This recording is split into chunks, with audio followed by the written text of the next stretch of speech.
হযরত ইদ্রিস আলাইহিস সালাম তার ইবাদতখানায় আল্লাহর জিকিরে মশগুল ছিলেন। এমন সময় একজন ব্যক্তি হযরত ইদ্রিস আলাইহিস সালামের কাছে আসলেন। তিনি তাকে মেহমান মনে করে অভ্যর্থনা জানালেন এবং নিজের কাছে বসার জন্য জায়গা দিলেন। হযরত ইদ্রিস আলাইহিস সালাম বুঝতে পারেননি মূলত এই ব্যক্তিই ছিলেন মালাকুল মউত, হযরত আজরাইল আলাইহিস সালাম। তিনি এসেছিলেন হযরত ইদ্রিস আলাইহিস সালামের সাথে ভ্রাতৃত্ব সম্পর্ক স্থাপন করার জন্য এবং এর আগে দুইটি পরীক্ষা করার জন্য। হযরত ইদ্রিস আলাইহিস সালাম এর অভ্যাস ছিল তিনি সবসময় রোজা রাখতে পছন্দ করতেন, আর এই দিনে এর ব্যতিক্রম ছিল না। হযরত ইদ্রিস আলাইহিস সালাম রোজা অবস্থায় ছিলেন। সারা দিন রোজা রেখে যখন ইফতার করার সময় আসলো, তখন হযরত ইদ্রিস আলাইহিস সালাম নিজের জন্য এবং মেহমানের জন্য ইফতারের আয়োজন করলেন। হযরত ইদ্রিস আলাইহিস সালাম সেখান থেকে খাবার খেলেন, কিন্তু মেহমান কিছু খেলেন না। যদিও ইদ্রিস আলাইহিস সালাম বারবার বলছিলেন, ভাই আপনি এখান থেকে খাবার আহার করুন, কিন্তু মেহমান খাবার গ্রহণ করেননি, কারণ তিনি সাধারণ কোনো মেহমান ছিলেন না। তিনি ছিলেন আল্লাহর একজন ফেরেশতা, হযরত আজরাইল আলাইহিস সালাম। আর ফেরেশতারা মানুষের মতো খাবার গ্রহণ করেন না। হযরত ইদ্রিস আলাইহিস সালাম যখন এই ব্যক্তিকে চিনতে পারেননি, তাই তিনি বারবার ওই ব্যক্তিটিকে অনুরোধ করছিলেন আর বলছিলেন, ভাই আপনি খাবার গ্রহণ করুন। হযরত ইদ্রিস আলাইহিস সালাম লক্ষ্য করলেন সারা রাত আল্লাহর ইবাদতে উক্ত মেহমান কাটিয়ে দিয়েছেন। পরের দিন সকালে হযরত ইদ্রিস আলাইহিস সালাম মেহমানকে বললেন, ভাই আপনি এবার কিছু খান, কিন্তু মেহমান মোটেও খাবার গ্রহণ করেননি। এবার হযরত ইদ্রিস আলাইহিস সালাম মেহমানকে বললেন, ভাই চলুন আমরা একটু আল্লাহর জমিনে ঘুরে আসি এবং আল্লাহর নিয়ামতগুলোকে দু চোখে দেখে তাঁর শুকরিয়া আদায় করি।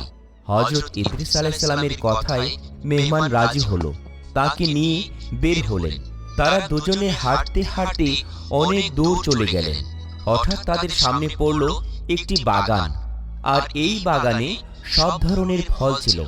তখন মেহমান বললেন, হে আল্লাহর নবী, আপনি চলুন আমরা এই বাগানে প্রবেশ করি এবং সেখান থেকে কিছু ফল আনি আর দুজনে মিলে খাই।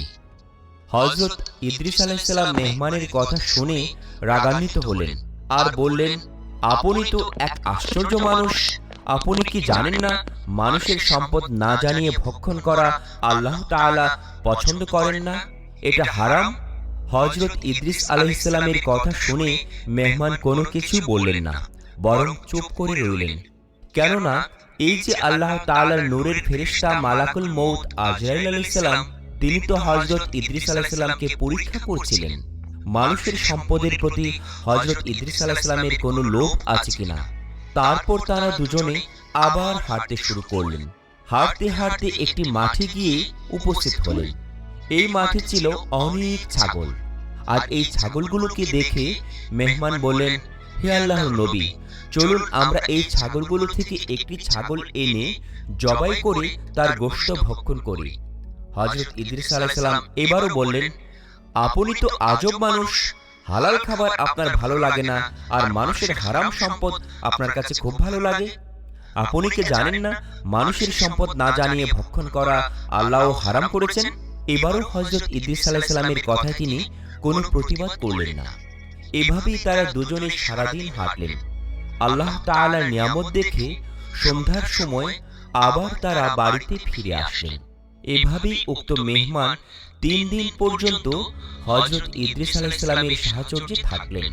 তার আচরণাদি লক্ষ্য করে হযরত ইদ্রিস আলাইহিস সালামের সন্দেহ হলো, আর মনে মনে ভাবতে লাগলেন, এই ব্যক্তি নিশ্চয়ই কোনো মানুষ নয়। অতঃপর হযরত ইদ্রিস আলাইহিস সালাম বললেন, আল্লাহর কসম, আপনি আপনার পরিচয়টা বলুন।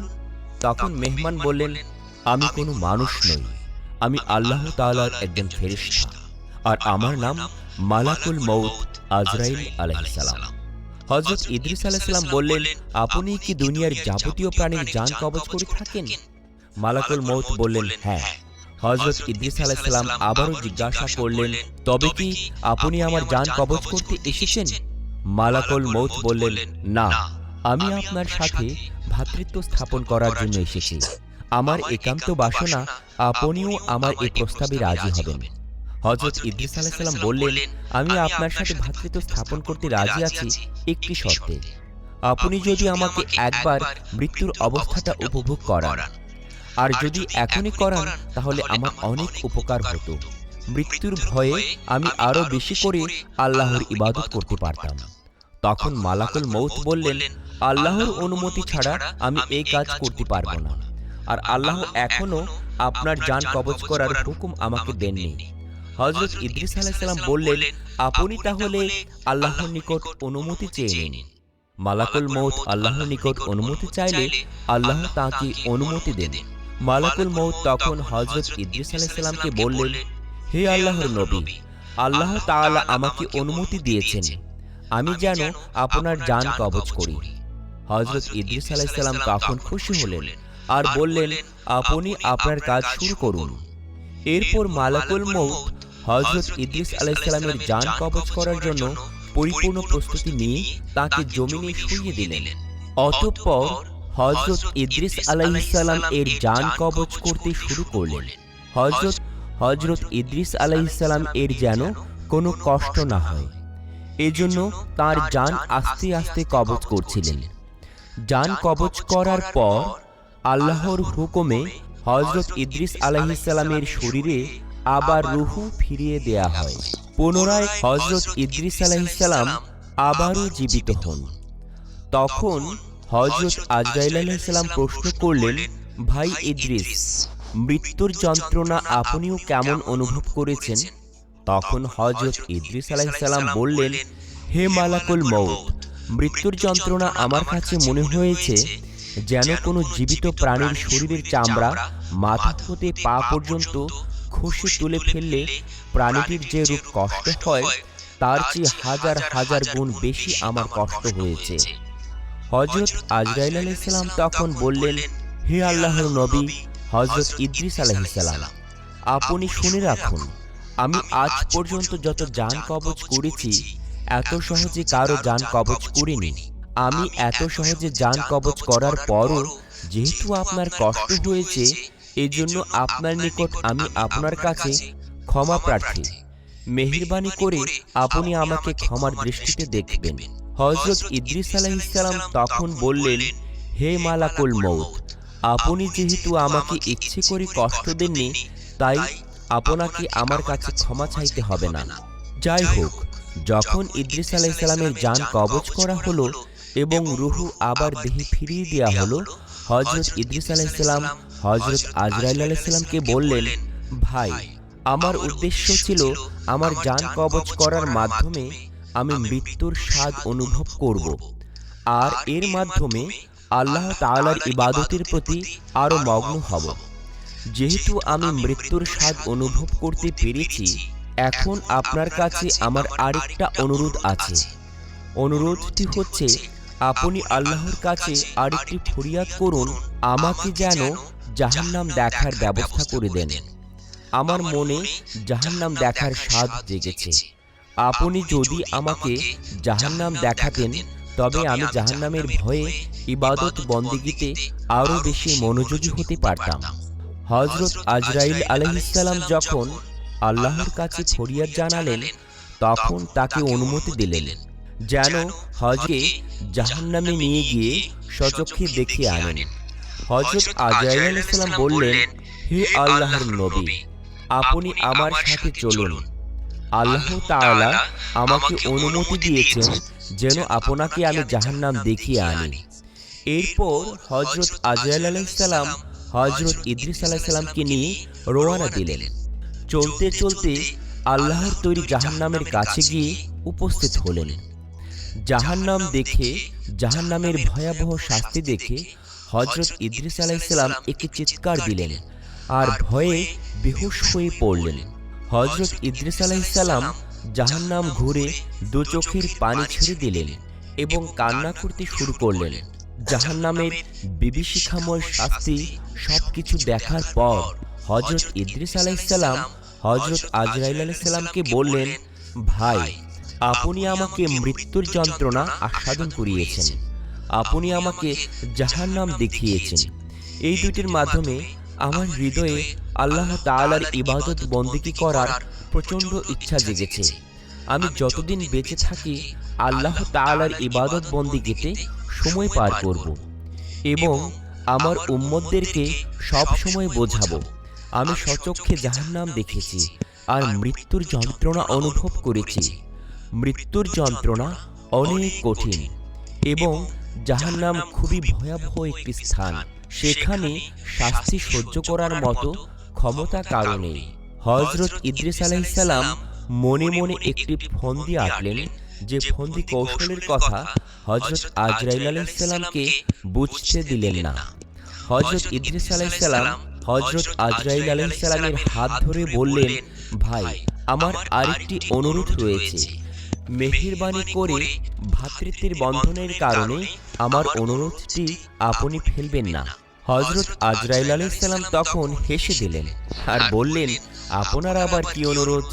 হযরত ইদ্রিস আলাইহিস সালাম তখন বললেন, আপনি মেহেরবানি করে আল্লাহর কাছে আমার হয়ে আরো একবার ফরিয়াদ করুন, যেন আল্লাহ তাআলা আমাকে সচক্ষে জান্নাত দেখার একটি ব্যবস্থা করে দেন। বারবার যখন হযরত ইদ্রিস আলাইহিস সালাম হযরত আজরাইল আলাইহিস সালামের কাছে অনুরোধ করছিলেন, তখন মালাকুল মউত হযরত আজরাইল আলাইহিস সালাম আল্লাহর কাছে ফরিয়াদ করে জানালেন, হে আল্লাহ, আপনার নবী জান্নাতকে স্বচক্ষে দেখতে চান। হযরত আজরাইল আলাইহিস সালাম যখন আল্লাহর কাছে ফরিয়াদ করলেন, আল্লাহ তাআলা তখন হযরত ইদ্রিস আলাইহিস সালামকে জান্নাত স্বচক্ষে দেখার অনুমতি প্রদান করলেন। হযরত ইদ্রিস আলাইহিস সালাম আল্লাহর কাছ থেকে অনুমতি পেয়ে শুকরিয়া আদায় করলেন এবং সিজদা করলেন। অতঃপর হযরত আজরাইল আলাইহিস সালাম হযরত ইদ্রিস আলাইহিস সালামকে সাথে নিয়ে রওনা দিলেন। দুজনে চলতে চলতে জান্নাতের কাছে গিয়ে উপস্থিত হলেন। হযরত ইদ্রিস আলাইহিস সালাম জান্নাতের দিকে যেতে যেতে মনে মনে একটি ফন্দি করলেন, আর সেটি হযরত আজরাইল আলাইহিস সালামকে বুঝতেও দিলেন না। এই ফন্দিটি ছিল, যে কোনো মূল্যে জান্নাত যদি আমি ঢুকি তাহলে জান্নাতেই থেকে যাব, কেননা আল্লাহ তাআলার ওয়াদা হচ্ছে যে একবার জান্নাতে যাবে সে আর কখনো দুনিয়াতে যাবে না। এটাই আল্লাহ তাআলার ওয়াদা। হযরত ইদ্রিস আলাইহিস সালাম ভাবতে লাগলেন, যেহেতু আমার মৃত্যুর ধাপ পার হয়ে গেছে, যদি আল্লাহর জান্নাতে প্রবেশ করতে পারি তাহলে জান্নাত থেকে আমি বের হব না। হযরত আজরাইল আলাইহিস সালাম হযরত ইদ্রিস আলাইহিস সালামের মনের অবস্থা কিছুতেই বুঝতে পারলেন না। মহান রাব্বুল আলামিন হযরত ইদ্রিস আলাইহিস সালামের মনের কথা শুনে হাসতেছিলেন, কেননা আল্লাহ তাআলা ইদ্রিস আলাইহিস সালামের তাকদীরে এভাবেই লিখে রেখেছেন, জিন্দা অবস্থায় মওতের পূর্বে তাকে আল্লাহ তাআলা জান্নাত দেখাবেন এবং জান্নাতের মধ্যে চিরস্থায়ী করে দিবেন। হযরত আজরাইল আলাইহিস সালাম যখন ইদ্রিস আলাইহিস সালামকে নিয়ে জান্নাতের দরজার সামনে উপস্থিত হলেন, ঠিক ওই সময় হযরত ইদ্রিস আলাইহিস সালামকে বললেন, ভাই ইদ্রিস, এই যে জান্নাত, আপনি জান্নাতে প্রবেশ করুন, কিন্তু শর্ত হচ্ছে আপনার পায়ে যে জুতা আছে সেই জুতা খুলে তারপরে যান। জান্নাতে যত নাজ নিয়ামত আছে তা আপনি ঘুরে দেখুন। আমি আপনার জন্য বাহিরে দাঁড়িয়ে অপেক্ষা করছি। যখন আমি আপনাকে ডাক দিব দুনিয়াতে যাওয়ার সময়, ঠিক ওই মুহূর্তেই আপনি আমার কাছে চলে আসবেন। আপনাকে নিয়ে আমি আবার আল্লাহর জমিনে নেমে যাব। হযরত আজরাইল আলাইহিস সালাম ইদ্রিস আলাইহিস সালামের মনের কথা জানেন না, আর কল্পনাও করতে পারেননি যে ইদ্রিস আলাইহিস সালাম মনে মনে কি ভেবে রেখেছেন। হযরত ইদ্রিস আলাইহিস সালাম আজরাইল আলাইহিস সালামের কথা মতো জুতা বাইরে রেখে আল্লাহর জান্নাতে প্রবেশ করলেন। আল্লাহর জান্নাতে বড় বড় নাজ নিয়ামত, আরাম আয়েশ সবকিছুই এক এক করে হযরত ইদ্রিস আলাইহিস সালাম উপভোগ করতে লাগলেন। জান্নাতের নাজ নিয়ামত যতই তিনি দেখেছেন তার চোখ ততই শীতল হয়ে যাচ্ছে। হযরত ইদ্রিস আলাইহিস সালাম জান্নাত দেখছেন আর আল্লাহ তাআলার শুকরিয়া আদায় করছেন। কিছুক্ষণ পর পর আলহামদুলিল্লাহ, বলে শুকরিয়া আদায় করছেন এবং সেজদায় অবনত হচ্ছেন। যতই সামনের দিকে এগোচ্ছেন আল্লাহর জান্নাত দেখে তিনি ততই মোহিত হচ্ছেন এবং জান্নাতের প্রতি আকৃষ্ট হচ্ছেন। হযরত ইদ্রিস আলাইহিস সালাম জান্নাতে ঘোরাফেরা করলেন। এরপর হযরত আজরাইল আলাইহিস সালামের কাছে ফিরে এসে নিজের প্রতিশ্রুতি রক্ষা করলেন। পরক্ষণেই তিনি এক দৌড়ে আবার জান্নাতে ঢুকে গেলেন। হযরত আজরাইল আলাইহিস সালাম তাকে ডেকে বললেন, ভাই ইদ্রিস, আপনি আবার জান্নাতে ঢুকলেন কেন? তাড়াতাড়ি বেরিয়ে আসুন, আমাদের কি এখনই যেতে হবে? আমি আপনাকে আবার পৃথিবীতে পৌঁছে দেব। হযরত ইদ্রিস আলাইহিস সালাম জান্নাতের ভিতর থেকে জবাব দিলেন, ভাই আজরাইল, আপনার সাথে আমার শর্ত ছিল আমি যেন আবার ফিরে আসি এবং আমার জুতা যেন আমি বাহিরে রেখে যাই। আমি আমার ওয়াদা মতো জুতা বাহিরে রেখে গিয়েছি এবং জান্নাত ঘুরে ঘুরে বাহিরে বেরিয়ে এসেছি। তো আপনার সাথে আমি যে ওয়াদা করেছিলাম তা পূর্ণ করেছি। হয়তো আপনি একটি কথা ভুলে গিয়েছেন, আল্লাহ তাআলার ইরশাদ করেছেন প্রত্যেক প্রাণী একবার মৃত্যুর স্বাদ গ্রহণ করবে এবং একবার দোজখ না দেখে কেউ জান্নাতে যেতে পারবে না। আমি তো একবার মৃত্যুর স্বাদ গ্রহণ করলাম এবং দোজখও দেখলাম, তারপর জান্নাত থেকে বের হয়ে আপনাকে দেওয়া প্রতিশ্রুতিও রক্ষা করলাম। অতএব এখন আমি আর জান্নাত হতে বের হব না, আপনি আপনার কাজে চলে যেতে পারেন। হযরত ইদ্রিস আলাইহিস সালাম যখন জান্নাত থেকে বের হতে অস্বীকৃতি জানালেন, তখন আজরাইল আলাইহিস সালাম ঘোরাঘুরি করতে লাগলেন। হযরত ইদ্রিস আলাইহিস সালাম নাচর বান্দা, তিনিও যাবেন না বলে ঠিক করলেন। হযরত আজরাইল আলাইহিস সালাম তখন আল্লাহ তাআলার কাছে বললেন, হে আল্লাহ, আপনি বললেন বলেই আমি তাকে দুনিয়া থেকে জান্নাতে নিয়ে এসেছি। সে জান্নাত ঘুরে দেখেছে, কিন্তু সে এখন জান্নাত থেকে যেতে নারাজ। হে আল্লাহ, আমি এখন কি করব আপনিই বলুন। আল্লাহ তাআলা তখন হযরত আজরাইল আলাইহিস সালামকে লক্ষ্য করে বললেন, হে আজরাইল, তুমি তোমার কাজে চলে যাও আর ইদ্রিসকে জান্নাতে থাকতে দাও। তার ভাগ্যে আমি এরূপ ঘটনাই লিপিবদ্ধ করে রেখেছিলাম। সে জান্নাতে এভাবে আসবে এবং জান্নাতে থেকে যাবে। অতএব তুমি তোমার কাজে ব্যস্ত হয়ে যাও আর আমার ইদ্রিসকে জান্নাতের নাজ নিয়ামত সহকারে সুন্দরভাবে উপভোগ করার সুযোগ করে দাও। আল্লাহ তাআলার হিকমত যখন আজরাইল আলাইহিস সালাম বুঝতে পারলেন, তখন আজরাইল আলাইহিস সালাম হাসতে হাসতে হযরত ইদ্রিস আলাইহিস সালামকে সালাম দিয়ে বিদায় হয়ে গেলেন। অতঃপর হযরত ইদ্রিস আলাইহিস সালাম মহাসুখে জান্নাতে বসবাস করতে লাগলেন।